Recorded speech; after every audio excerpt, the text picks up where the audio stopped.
In this episode of One Clip Thing, we're going to focus on the Clippers finally making some threes. Alright, so through the first 5 games of the season, when they were 1-4, the Clippers mightily struggled on half-court, catch-and-shoot, unguarded three-point attempts. They only were converting 34.3% of them.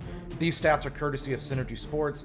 However, that changed in the second half of the Oklahoma City game from Monday and the entire game on Wednesday against the Minnesota Timberwolves. Did it change structurally? Not really. The shots they got were the same. They just made them, but we're going to look at some of them. So the play that we're going to start it on here, this is a play that Ty Lue ran a little bit in Cleveland. I don't know the exact terminology for it. I just call it the chaos engine. As we're going to end up seeing, Luke Kennard and Terrence Mann kind of get bunched together, and they're going to force Oklahoma City into the switch. So when Kennard's going to come off of this Paul George screen at the post area, and normally Kennard would swing up the wing for a 3, but what Kennard's going to end up doing is he doubles back around. He's going to screen for George against not only his defender, but we're going to see Kennard kick out on Darius Baisley, who is George's defender.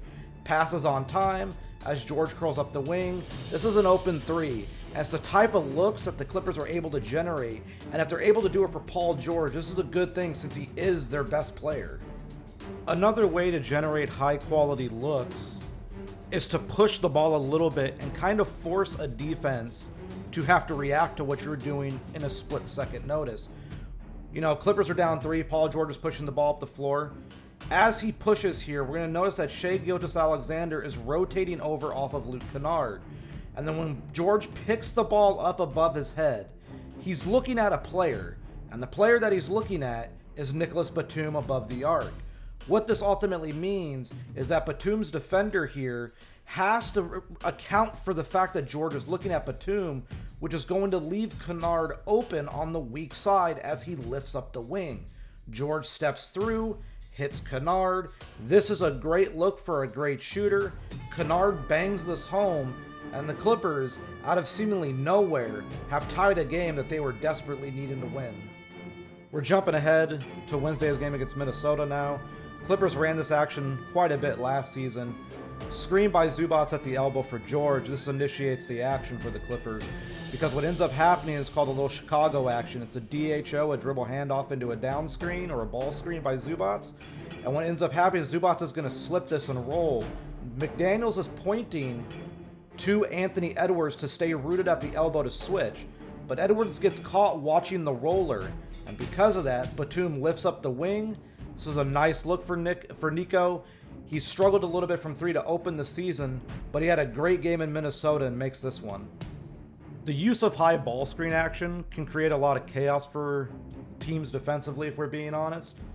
High screen set by Zubac for Reggie Jackson, and as Jackson gets downhill against Karl Anthony Towns, we're going to see why probing along the baseline works, because as Jackson gets here, McDaniels is rooted at the restricted area, and who's his guy?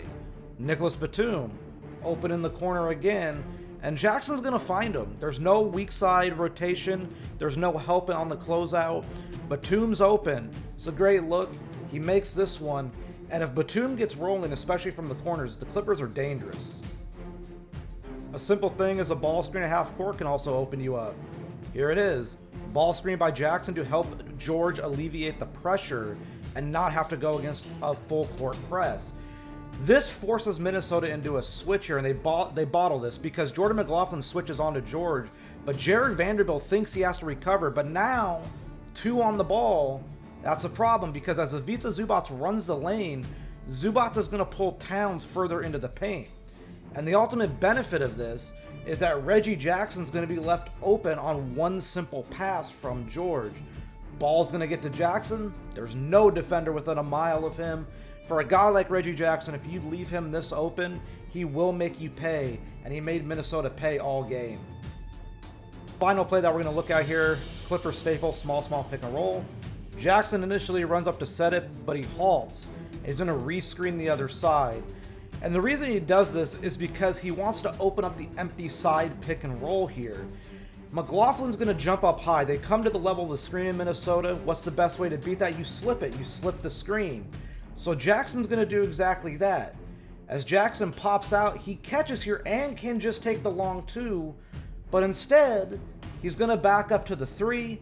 It's a lot further closeout for Towns. It's a great open look. Jackson makes this.